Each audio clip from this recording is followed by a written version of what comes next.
베드로전서 4장 12절부터 5장 14절까지 읽겠습니다. 사랑하는 자들아, 너희를 시련하려고 오는 불시험을 이상한 일 당하는 것 같이 이상히 여기지 말고 오직 너희가 그리스도의 고난에 참여하는 것으로 즐거워하라. 이는 그의 영광을 나타내실 때 너희로 즐거워하고 기뻐하게 하려 합니다. 너희가 그리스도의 이름으로 욕을 받으면 복 있는 자로다. 영광의 영 곧 하나님의 영이 너희 위에 계심이라. 너희 중에 누구든지 살인이나 도둑질이나 악행이나 남의 일을 간섭하는 자로 고난을 받지 말려니와 만일 그리스도인으로 고난을 받은 즉 부끄러워 말고 도리어 그 이름으로 하나님께 영광을 돌리라. 하나님의 집에서 심판을 시작할 때가 되었나니 만일 우리에게 먼저 하면 하나님의 복음을 순종치 아니하는 자들의 그 마지막이 어떠하며 또 의인이 겨우 구원을 얻으면 경건치 아니하는 자와 아니한 자와 죄인이 어디 서리요. 그러므로 하나님의 뜻대로 고난을 받는 자들은 또한 선을 행하는 가운데 그 영혼을 미쁘신 조물주께 부탁할지어다. 너희 중 장로들에게 권하노니 나는 함께 장로된 자요 그리스도의 고난의 증인이요 나타날 영광에 참여할 자로라. 너희 중에 있는 하나님의 양무리를 치되 부득이함으로 하지 말고 오직 하나님의 뜻을 좇아 자원함으로 하며 더러운 일을 위하여 하지 말고 오직 즐거운 뜻으로 하며 맡겨온 자들에게 주장하는 자세를 하지 말고 오직 양무리의 본이 되라. 그리하면 목자장이 나타나실 때에 시들지 아니하는 영광의 면류관을 얻으리라. 젊은 자들아, 이와 같이 장로들에게 순복하고 다 서로 겸손으로 허리를 동이라. 하나님이 교만한 자를 대적하시되 겸손한 자들에게는 은혜를 주시느니라. 그러므로 하나님의 능하신 손 아래서 겸손하라. 때가 되면 너희를 높이시리라. 너희 염려를 다 주께 맡겨버리라. 이는 저가 너희를 권고하심이니라. 근신하라. 깨어라. 너희 대적 마귀가 우는 사자같이 두루다니며 삼킬 자를 찾나니 너희는 믿음을 굳게 하여 저를 대적하라. 이는 세상에 있는 너희 형제들도 동일한 고난을 당하는 줄을 알미니라. 모든 은혜의 하나님 곧 그리스도 안에서 너희를 부르사 자기의 영원한 영광에 들어가게 하시니가 잠깐 고난을 받은 너희를 친히 온전케 하시며 굳게 하시며 강하게 하시며 틀을 견고케 하시리라. 권력이 세세무궁토록 그에게 있을지어다. 아멘. 여기까지 읽겠습니다. 오늘 낭독한 말씀이 베드로 전서의 맺은말이 됩니다. 이 베드로 전서가 서신이라 처음에 인사말이 1장 1절부터 12절에 나오고요. 그처럼 그 서신 끝에 문안 기원이 나옵니다. 5장 12절부터 14절이고 그 인사말 뒤 그리고 그 서신의 그 문안 기원 그 뒤 앞에 머릿말과 맺은말이 나옵니다. 1장 13절부터 2장 10절까지가 머릿말이 되고 오늘 읽은 4장 12절부터 5장 11절이 맺은말입니다. 그리고 중간에는 우리가 오늘 오전까지 살폈던 긴 본론이 두 개의 주제로 나오고 있습니다. 오늘 읽은 그 맺은말의 줄거리를 간단히 살피고 본문으로 가시요. 이 맺은말은 크게 셋으로 나눌 수가 있습니다. 4장 12절부터 19절까지 불시험은 그리스도의 고난에 참여하는 것이고 장차 나타날 영광에 이르는 길이다라고 하는 거. 그 다음 5장 1절부터 6절까지는 이 사도가 장로들에게 또 젊은이들에게 겸손한 삶, 그리스도의 다스림 안에 사는 삶에 대해서 권하고 있는 내용이고요. 5장 7절부터 11절까지는 모든 염려를 주께 맡기고 마귀를 대적하여라. 하나님이 고난받는 너희를 굳게 하셔서 그리스도의 영원한 영광에 들어가게 하실 것이다. 뭐 이런 내용입니다. 얼른 읽으면은 중간에 그 장로의 다스림에 관한 그 단락이 나오니까 앞, 뒤 이 단락과 조금 동떨어진 주제를 다루는 것 아닌가 하는 생각이 들 수 있습니다만은 세 단락 모두 그리스도의 고난과 영광에 참여한다라고 하는 주제로 이루어져 있습니다. 그래서 첫째 단락을 보면은 신자를 시련하는 불시험이 하나님의 심판과 붙어 있고 이것이 영광에 이르는 길이다라고 하는 거고, 세 번째 단락에서는 교회와 신자의 시험이 마귀와 대적하는 것인데 이로써 그리스도의 영원한 영광에 들어가게 되는 거다, 그 이야기를 하고 있고요. 이 둘째 단락은 장로의 다스림과 회중의 순복이 그리스도의 고난의 영광에 참여하는 실제다. 그래서 사도가 자신을 소개할 때 그리스도의 고난과 영광에 참여한 자라고 밝히면서 이런 이야기를 합니다. 자, 첫 번째 단락으로 가보십시다. 사도는 4장 12절에서 사랑하는 자들아 하고 시작하는데, 이건 이제 큰 단락이 서로 시작된다라고 하는 표시와 같습니다. 같은 표현으로 본론이 시작되었죠. 2장 11절에. 이 사랑하는 자라고 하는 호칭은 이 바울 서신에도 여러 번 나옵니다만은, 특별히 이 베드로 전서를 포함하여서 소위 그 공동 서신이라고 하는 거, 야고보서부터 해가지고서 요한 1, 2, 3서까지를 공동 서신이라고 그러죠. 히브리서는 공동 서신이 아닌데, 아무튼 이 공동 서신에 더욱 자주 나옵니다. 사도가 주님의 심정을 품고 불시험을 앞둔 교회를 따뜻하게 격려하며 간곡히 권하고 있습니다. 세 부분으로 나눌 수 있습니다. 먼저 12, 13절, 너희를 실현하려고 오는 불시험은 그리스도의 고난에 참여하는 것이고 장차 그리스도의 영광에 나타날 때 너희가 즐거워하게 될 거다 하는 이야기고, 14절부터 16절까지는 그리스도 이름으로 고난받는 사람은 복 있는 사람인데 그 고난으로 하나님의 영광을 드러내서 그렇다 하는 거고요. 그 다음에 17절부터 19절까지는 이 신자의 고난은 하나님의 심판이 하나님의 집에서 시작된 그 증거라고 말하고, 이어서 이제 믿지 아니하는 자들에 대한 심판이 들어닥칠 것이니 이 고난받는 신자는 그 영혼을 조물주께 부탁하라 이렇게 되어 있습니다. 12, 13절일지요. 사랑하는 자들아 너희를 실현하려고 오는 불시험을 이상한 일 당하는 것 같이 이상히 여기지 말고 오직 너희가 그리스도의 고난에 참여하는 것으로 즐거워하라. 이는 그 영광을 나타내실 때에 너희로 즐거워하고 기뻐하게 하려 함이라. 이 사도가 이상히 여기지 말라 하면서 이 말문을 꺼냅니다. 사랑하는 자들아 이상히 여기지 말라. 이 이상하다라고 하는 이 표현이 베드로전서 4장 4절에 나왔는데 거기 이제 나그네라는 말과 붙어 있습니다. 이상히 여기지 말라는 말은, 이상히 여긴다는 말은 낯선 사람 대하듯 한다 하는 말입니다. 낯선 사람 대하듯 그렇게 불시험을 그렇게 대하지 말아라. 아울러 이상한 일이라고 또 나왔는데 이 낯선 사람이라는 뜻입니다. 경건한 삶을 사는 신자가 이 세상에서 낯선 사람의 이 낯선 삶으로 오해받고 비방을 받습니다. 그처럼 불시험 닥칠 때에 전혀 낯선 일로 대하지 말아라 하는 것입니다. 이 세상에서 낯선 사람으로 사는 신자의 삶에는 불시험이 그림자와 같습니다. 구름이 끼면 그림자가 사라지지만은 해가 뜨면 그림자를 아무리 떼어내려 한들 떼어지지가 않습니다. 시련 얻는 것이 가장 큰 시련이라고 하는 루터의 말을 우리가 늘 기억할 필요가 있습니다.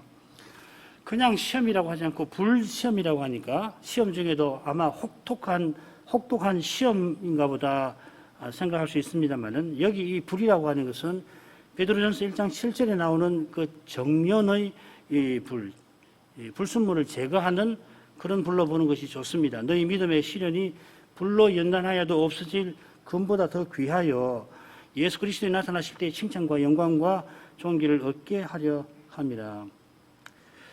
믿음의 길에서 당하는 시험은 마치 불 동아니에 금광석을 넣어서 순금을 얻는 것과 같습니다. 그런 점에서 미련의 시련이라고 번역을 했지만은 정순한 정련된 순수한 믿음이라고 번역하는 것이 좋습니다.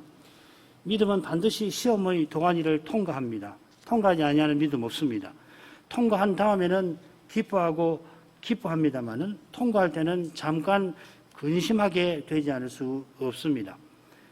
아까 불시험이 혹독한 시험을 가리키는 것은 아니라고 말씀을 드렸는데, 반드시 혹독한 시험은 아닌데 그게 혹독하든 하지 않든 분명한 것은 뭔가 하면 우리의 믿음이 순수한 것이 되게 할 때에 하나님은 가혹하시리만큼 절대로 지치시지 않습니다. 절대로 포기하지 않으십니다. 우리를 향한 그 사랑만큼이나 그러합니다. 온전한 기쁨에 이르도록 거짓 쾌락을 철저히 버리게 만드십니다. 참된 복을 얻도록 헛된 행복을 미워하게 만드십니다. 그러나 가혹한 그 길을 우리 홀로 걷게 아니하시고 그리스도께서 우리와 함께 하십니다. 사울아 사울아 네가 어찌하여 나를 핍박하느냐 하신 말씀처럼 그리스도는 고난받는 교회와 함께 하십니다. 주님은 우리의 고난의 가혹함에 울며 괴로워하는 우리를 체휼하십니다. 주님이 함께 하셔서 헤아려 주시고 보살펴 주시니까 우리가 슬퍼하면서도 고난을 견디는 것입니다. 주님이 함께 고난받아 주시는 사실이 있어서 우리가 불시험을 낯선 사람 대하듯 아니할 수가 있습니다. 아울러 우리의 고난이 주님의 고난에 참여하는 것이라 불시험은 주님을 본받는 길에 그림자처럼 따라옵니다. 조금 아래 내려오면은 사도가 자기를 가리켜서 그리스도의 고난의 증인이며 나타날 영광에 참여할 자라고 소개하는데 장차 나타날 영광에 참여하려면은 반드시 참여하려면은 우리가 그리스도의 고난을 피할 수 없습니다. 우리 모두가 연약한 인생이라 이렇듯 소극적으로 표현하는 수밖에 표현하곤 합니다만은 바울 사도는 부활에 이르기 위해서 적극 그리스도의 죽음을 본받고자 합니다. 부활을 향하여 나아가는 것이 하나님이 위에서 부르는 그 부르심인데 우리의 소망이고 부활에 이르는 것이 그 소명의 이 상을 얻는 것이라 하는 것입니다. 우리가 주님과 함께 고난받는 것이 소명이고 이 소명에는 육신의 부활이라고 하는 상이 약속되어 있습니다. 더욱이 주님과 함께 고난받는 이것이 이미 부활에 참여한 증거입니다. 고린도전서 9장에서 배운 대로 이것이 이미 우리가 누리는 상이기도 합니다. 지금 그리스도와 함께 고난받는 교회와 신자는 장차 육신의 부활에 이르러서 그리스도와 함께 영광에 들어갑니다만은 고난받는 그 일로 이미 부활하신 그리스도의 부활의 능력을 드러냅니다. 이것이 바로 주님의 고난에 참여함입니다. 히브리서 그 3장 14절에 보면 그리스도와 함께 참여한 자라는 표현이 나오는데 좀 더 정확하게 번역하면 그리스도께 참여한 자라 하는 말입니다. 우리가 그리스도를 믿는다는 것은 그리스도께 참여하는 것입니다. 혹은 그리스도와 함께 함입니다. 혹은 주님이 우리와 함께 하셔서 친히 주님을 드러내시는 것이다 라고도 할 수 있습니다. 그리스도와 함께하는 여기에 사도가 명하는 즐거움이 있습니다. 즐거워하라는 명령은 그리스도께서 전부이심을 깨닫는 것과 그리스도의 사랑을 맛보는 그 경험과 붙어 있습니다. 그리스도께서 즐거워할 분이심을 알고 그분의 사랑에 기뻐하는 사실이 있어서 그리스도와 함께 고난받는 것을 즐거워하라고 명령하는 것입니다. 주님이 나를 위하여 십자가를 지셨으니 주님이 주신 십자가를 지고 주님을 위하는 것, 따르는 것이 마땅한 본분입니다. 더욱이 주님을 본받아 주님을 걸어서 드러낸다면은 내게 분에 넘치는 본무인 것입니다. 그리스도가 어떤 분이시고 나를 어떻게 대하시는가를 깨닫고 맛본다면은 그래서 그 그리스도를 사랑하고 섬긴다면은 사도의 명령은 즐거운 특권이 될 것입니다. 그리스도를 드러내는 거기에 지상의 참된 즐거움이 있습니다. 이 즐거움은 떠나서 그리스도와 함께 있는 거기서 더해질 겁니다. 장차 그리스도와 같아지는 데서 영원할 것이고 영원히 새로워질 것입니다. 그 영원한 즐거움을 지금 그리스도를 본받는 삶에서 미리 맛보게 하신 것입니다. 십자가 지신 그리스도를 본받아 자기 십자가를 지는 그런 고난의 삶이지만은 주님과 함께 하니까 기쁜 것입니다. 주님이 신비한 방식으로 함께 하셔서 사람의 눈으로는 알기가 어려워 괴롭긴 합니다만은 마침내 믿음의 눈으로 하나님 말씀을 깨달음으로 주님이 내 오른손을 붙들어서 내가 주님과 함께 하게 하시는구나. 그것을 깨닫고서는 하늘의 기쁨에 우리가 나아가게 되는 겁니다. 시편 73편 23절이 그것이죠. 내가 항상 주와 함께하니 주께서 내 오른손을 붙드셨나이다.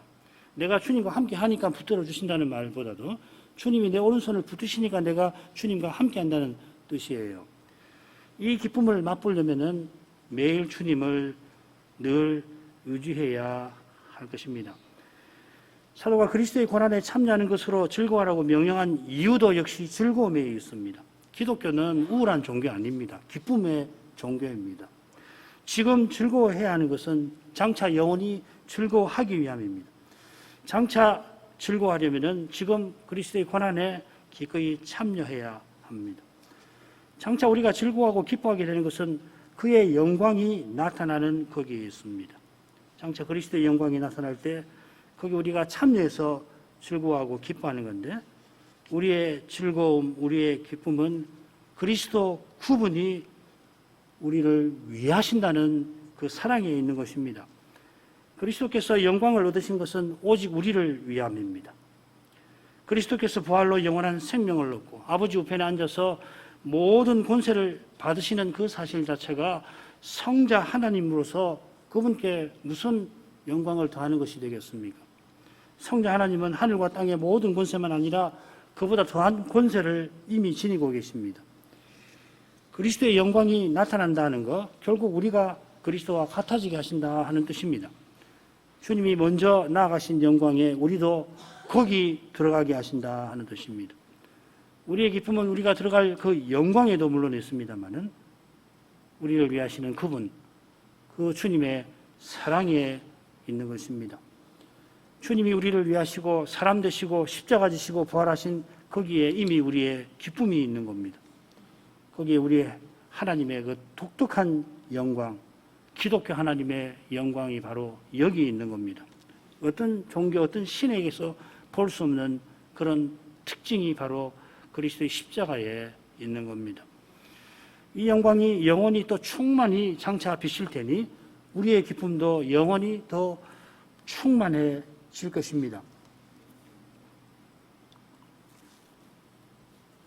14절부터 16절을 읽습니다.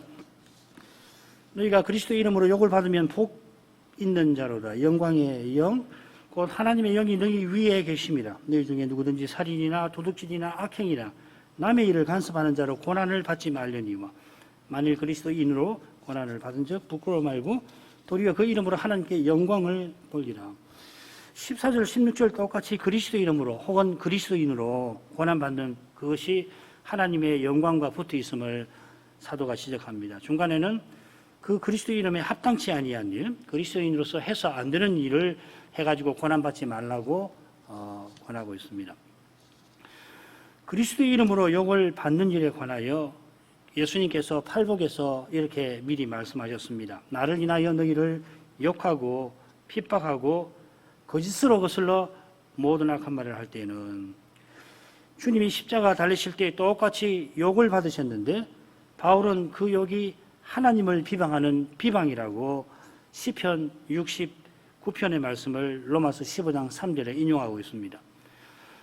이런 말씀들을 참조하면 그리스도 이름으로 욕을 받는 일이 핍박과 같은 공적이고 악의적인 비난임을 짐작합니다.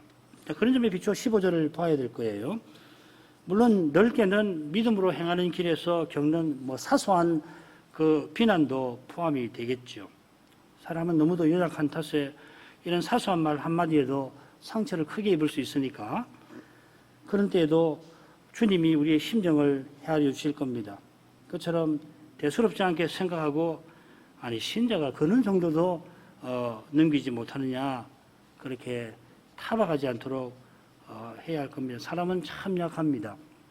나는 그런 거대로 하지 않았더라도 상대가 그렇게 겪으면은 내가 크게 잘못했구나 그렇게 생각하고 사과를 구하고 용서를 구해야 될 것입니다. 그런 태도는 악에 너무 익은 나머지 악을 쉽게 여기는 것일 수 있습니다. 악이 전혀 없는 저 영원한 날들을 바라보고 또 태초에 얼마나 선했던가 그런 때가 있었구나 하는 것을 기억할 것입니다. 그때에 비추어서 현재의 악이 심각하다는 것을 보고 주님 은혜를 의지해서 영원한 날, 악이 전혀 없는 날들을 소망할 것입니다. 우리 주님이 나를 인하여 너희를 욕할 때에 너희에게 복이 있다 하셨는데 사도도 똑같이 교훈하지요. 주님과 사도가 교훈하는 복은 나를 인하여 그리스도의 이름으로 와 붙어 있습니다. 이것은 이미 그리스도의 고난에 참여함이라는 표현에서 살폈습니다. 복 있는 이유를 이렇게 덧붙입니다. 우리가 그리스도 이름으로 욕을 받는 것은 성신이 계신 까닭이고 성신이 우리에게 계신 그 사실 자체가 우리에게 복이라 하는 겁니다. 그런데 여기서 성신을 영광의 영이라고 부르고 곧 하나님의 영이라고 덧붙입니다. 이것은 신자가 고난받는 그것이 장차 영광에 들어가는 것임을 강조하려고 하는 뜻인 것 같아요. 장차 우리가 성신적인 몸, 그 신령한 몸, 성신적인 몸이죠. 몸을 입어서 그리스도와 같아지고 그리스도의 영광에 참여하게 되니까 성신을 영광의 영이라 불렀습니다. 영광의 성신이 이미 우리에게 계시니까 어떤 의미에서 우리가 이미 영광에 이른 것이라고 할 수 있고, 로마서 8장 30절에 의롭다 하신 그들을 또한 영화롭게 하셨느니라 하는 말씀도 그런 면에서 새겨야 할 것입니다. 이 말씀을 장차 부활에 이른다 하는 뜻으로만 아니고 이미 영화롭게 하셨다고도 새길 수 있습니다. 우리가 그리스도 이름으로 고난을 받아 그리스도를 드러내면 우리에게 영광입니다. 그처럼 성신으로 주님의 영광을 보고 우리가 영광에 점점 이릅니다. 우리에게서 그리스도의 인격과 사랑이 드러나는 그것만큼 우리 안에 성신이 계심을 잘 보여주는 증거가 없습니다. 그러니까 사도가 지금 내주하시는 성신을 언급하고 있는데요. 그런데 성신님이 우리 위에 계신다 말합니다. 이 표현은 구약에서 가져왔습니다. 70장로 또 엘리사 오실 메시아에 관한 말씀을 보면 성신이 강림하신다 하였습니다. 이사야의 예언처럼 성신님이 세례받으신 예수님 위에 강림하셨습니다. 자, 이런 자료들을 보면은 여기 이 성신이 우리 위에 계신다라고 표현한 것은 우리 직분에 세우신 것을 뜻하는 것 같아요. 사도가 그런 관점에서 지금 이 성신의 사역을 교훈하는 것 같습니다. 우리가 그리스도의 이름으로 고난받는 것은 그리스도의 기름 부음에 참여하는 것이다 하는 겁니다. 고난이 개인적인 아픔과 슬픔을 동반하고 때때로 개인적인 상황과 딱 붙어 있기도 합니다만은 아울러 매우 공적인 것입니다. 그리스도께서 고난받는 우리를 통해서 아버지의 뜻을 이루십니다. 우리가 믿음으로 사는 이것이 그리스도를 드러내는 것이고 그것이 모든 소명 중에 소명에 해당될 것입니다. 이런 거룩한 교훈에 이어나오는 권고는 다소 어색하게 느껴질 정도로 매우 부정적인 내용을 담습니다. 그리스도 이름으로 사는 신자가 살인과 도둑질이라니, 이 악행이라는 것도 이 사내들인이 예수님을 빌라도에게 넘길 때 넘긴 그 죄목을 가리킵니다. 요한복음을 제외하면은 이 표현이 베드로 전서에만 나오는데 모두가 불신자에게 비방받는 현실과 붙어 있는 말씀들입니다. 남의 일에 간섭하는 자라는 표현에는 이 감독이라고 하는 뜻을 가진 표현이 있습니다. 에피스코포스라는 말이 그 말입니다. 이게 뭐냐면 주제넘게 남의 일에 끼어들어서 감내하라, 배나라 하는 사람을 가리키는 것 같습니다. 이런 태도는 그리스도 이름에 전혀 어울리질 않습니다. 감독이라도 그렇게 하는 거 아니잖아요. 장로라도 그 교인의 삶에 그냥 끼어들어가지고서 이래라 저래라 하는 거 아니잖아요. 겸손히 듣고 그리고 그분의 문제가 무엇인지 살피고 어떻게든지 돕고 또 도움을 청하면 도움을 드리고 그러는 것이죠. 그처럼 악행이나 도둑질이나 살인은 언급할 필요조차 없습니다. 주님은 다른 이의 구원을 위하여 악행자로 몰려서 죽임당하셨습니다. 그런 주님을 믿는 우리 신자가 이런 일을 세상에서 행한다면 주님을 심히 욕되게 할 겁니다. 그러나 주님을 욕되게 하기 쉽다고 고백하는 사람은 사도의 교훈을 겸손히 받을 것입니다. 나는 이런 사람 아니야. 나는 이런 저질한 일을 하고는 아무 상관없는 사람이야. 내가 어떻게 그런 일을 한단 말인가 하는 게 아니라 나도 얼마든지 그렇게 될 수가 있는 거다 하는 것을 겸손히 시인하고 가야 이런 교훈을 잘 받을 것입니다. 이런 말씀은 나하고 하면 상관없어. 왜 이런 말씀이 있지? 이 신자에게 무슨 이런 부정적인 권면이란 말인가? 그런 높은 마음을 버려야 옳을 것입니다. 겸손한 사람이 주님을 욕되게 아니합니다. 사도의 교훈을 당연한 것으로 무시하고 마음을 높이는 사람은 세상 사람도 짓지 아니하는 그런 죄를 신앙의 이름으로 지을 수도 있습니다. 그러나 그리스도인으로 고난받으면 부끄러워하지 말아야 하고 그렇게 하지 않아도 될 겁니다. 이 명령은 당시 모욕적인 뜻으로 이 그리스도인이라 부르는 관행에 비추어야 합니다. 아그리파 왕이 사도가 피의자의 신세인데 자기를 권하니까 나를 그리스도인 되게 하려느냐 면박을 줍니다. 2세기에 가면은 이 이름이 신자들 가운데에서 명예로운 이름으로 받아들여졌습니다. 그리스도의 것이니까 나는 그리스도의 것, 그리스도인이라고 할 때는 그리스도에게 속한 자라는 말이거든요. 얼마나 명예롭습니까? 그러나 사도가 활약하던 때만 하더라도 그리스도인이라고 불리면은 모욕당하는 것입니다. 우리나라도 불신자들이 그 주일날 열심히 교행하는 신자를 가리켜서 예수쟁이라 그렇게 조롱하는 표현을 쓰곤 하는데 그보다 더 한 표현입니다. 당시 대다수의 신자들이 가난한 사람이었던 사실은 그분들이 새로 믿은 종교로 말미암아 얼마나 심한 고초를 겪었을지 짐작하고 남음이 있고 실제로 그러하였습니다. 그런 힘든 현실에서 사도는 부끄러워 말하라 권합니다. 이 권면은 그저 모욕을 참으라는 것이 아니라 그 이름으로 하나님께 영광을 돌리라는 겁니다. 기꺼이 모욕적인 뜻으로 부르는 그 이름을, 그 이름에 담긴 그 그리스도를 자랑스러워하라 하는 겁니다. 그리스도를 믿어서 고난을 받는 거기서 하나님 영광이 드러난 것을 알고 영광이 하나님을 찬송하라 하는 것입니다. 앞서도 말씀드린 줄 아는데 우리 하나님의 영광은 사람 되실 뿐만 아니라 죄인을 위하여 십자가 지신 거기서 환히 드러났습니다. 그리스도를 통하여 하나님의 영광이 찬란히 드러난 겁니다. 이 영광을 깨닫는 사람은 복 있는 사람입니다. 그 영광이 고난받는 삶에서 자신에게서 드러나는 것을 깨닫는 사람은 기쁨으로 그리스도를 주신 아버지께 찬송을 드릴 겁니다. 이것이 영광을 하나님께 돌리는 겁니다. 그리스도 이름으로 고난받게 된 것을 감사하면서 계속 그리스도로 살아가는 것입니다. 우리 신인교과 사랑이 드러날 때 거기 하나님의 영광이 나타나고 영광이 하나님이 찬송을 받으시는 것입니다. 17절부터 19절 읽습니다. 하나님의 집에서 심판을 시작할 때가 되었나니 만일 우리에게 먼저 하면 하나님의 복음을 순종치 아니하는 자들의 그 마지막이 어떠하며 또 의인이 겨우 구원을 얻으면 경건치 아니한 자들의 자와 죄인이 어디서리요. 그러므로 하나님의 뜻대로 고난을 받는 자들은 또한 선을 행하는 가운데 그 영혼을 미쁘신 조물주께 부탁할지어다.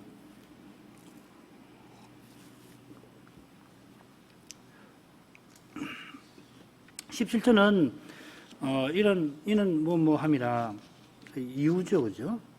바로 앞에 불신자들이 모욕적으로 그리스도인이라고 부르지만 거기 하나님의 영광이 있음을 알고 찬송을 돌리라 권면하는데 그 이유를 이 부분에서 사도가 밝히는 겁니다.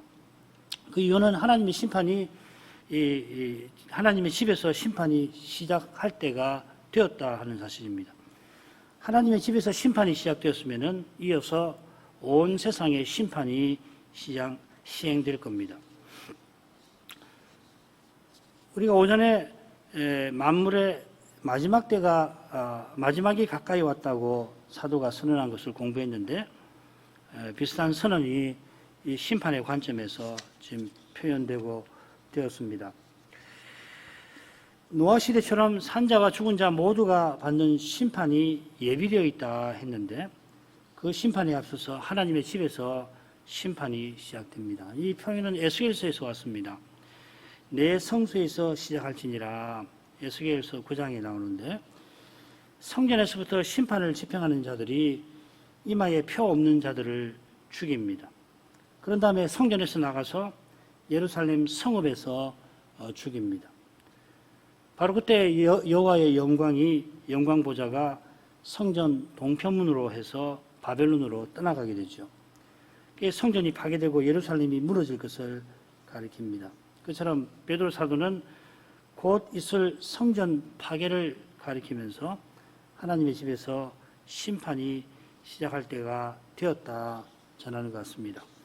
바울 사도도 이 유대인들의 핍박을 언급하면서 이 일을 경고하죠. 데살로니가 전서 2장 14절 이하에 나옵니다.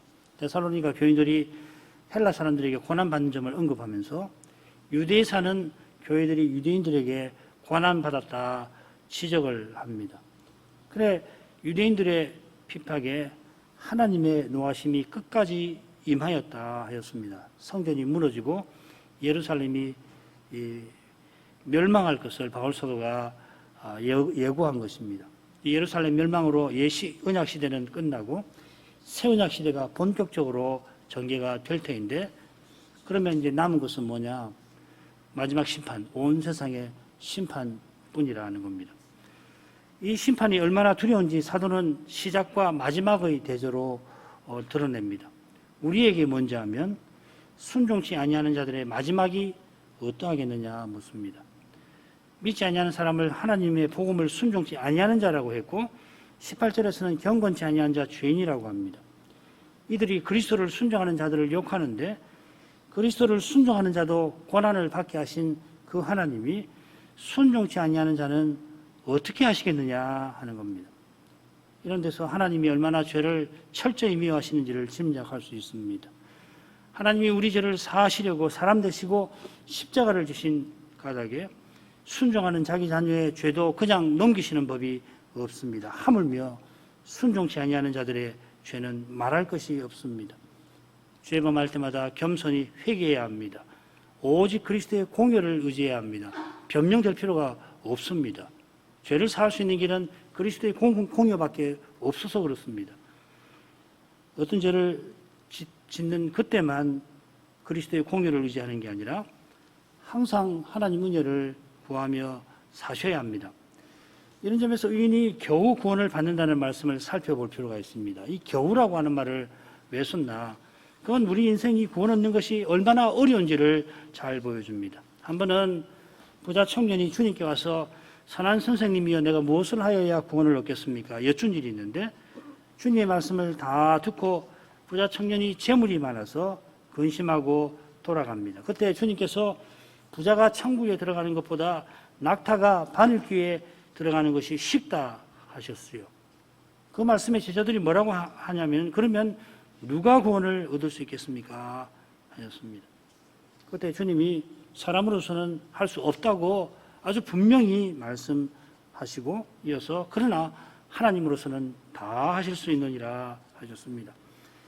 구원 얻는 길은 하나님께, 하나님 은혜만 있습니다. 오직 은혜만이 우리의 죄를 이깁니다. 달리 표현하면 우리의 죄가 이기지 못하는 것이 은혜 말고는 단 하나도 없습니다. 은혜 주시는 하나님을 떠나서 하나님 없이 사는 경건치 아니한 자와 이 하나님을 거슬러 행하는 죄인은 하나님 앞에서 어디 서겠습니까? 설 수가 없는 것이에요. 하나님의 그 두려운 그 시선을 잠시도 견디지 못하는 겁니다. 장차 주의 오른편에 있는 우리가 심판대 앞에서 어떤 마음을 품게 되겠습니까? 그 심판대 앞에서 조금이라도 자기를 자랑하는 마음을 품을 수가 있겠습니까? 주님이 내가 줄일 때 너희가 먹을 것을 주었다 칭찬하실 때 우리가 어느 때 주의 줄이신 것을 보고 곤개하였나이까? 겸손히 말씀드리며 주님의 공효를 의지할 뿐이겠습니다. 마찬가지로 지금 하나님의 뜻대로 선을 행하는 자들은 그 영혼을 미쁘신 조무주께 부탁할 것입니다. 잘 아시는 대로 우리 주님께서 십자가에서 내 영혼을 아버지의 손에 부탁하나이다 하시며 돌아가셨습니다. 홀로 아버지의 뜻을 온전히 이루신 주님께서 겸손히 자기 영혼을 아버지의 손에 의탁하셨습니다. 아버지께 온전히 의탁하신 까닭에 주님이 아버지의 뜻을 다 이루신 것이기도 합니다. 바로 여기에 예수께서 그리스도이신 실정이 있습니다. 우리가 하나님 백성답게 사는 길이 이 그리스도 안에 있는 겁니다. 그리스도를 본받아 신실하신 하나님께 의탁하는 사람이 신실하게 사는 것입니다. 우리의 믿음은 하나님의 신실하심에 전적으로 달려 있습니다. 우리의 믿음이라고 하는 것이 신실하신 하나님을 의지하는 것입니다. 하나님의 신실하신 손이 우리를 붙들어서 우리가 그분의 손을 붙잡고 있는 겁니다. 이런 믿음으로 하나님이 받으시는 선을 행하는 겁니다. 선을 행하는데도 고난받는 현실을 기쁘게 마주하는 것입니다. 하나님 뜻대로 고난받는 것이 근사하게 들릴 수는 있지만은 때때로 고난받는 현실이 하나님 뜻과 너무도 어긋나가 보여서 우리 믿음이 크게 흔들릴 수도 있습니다.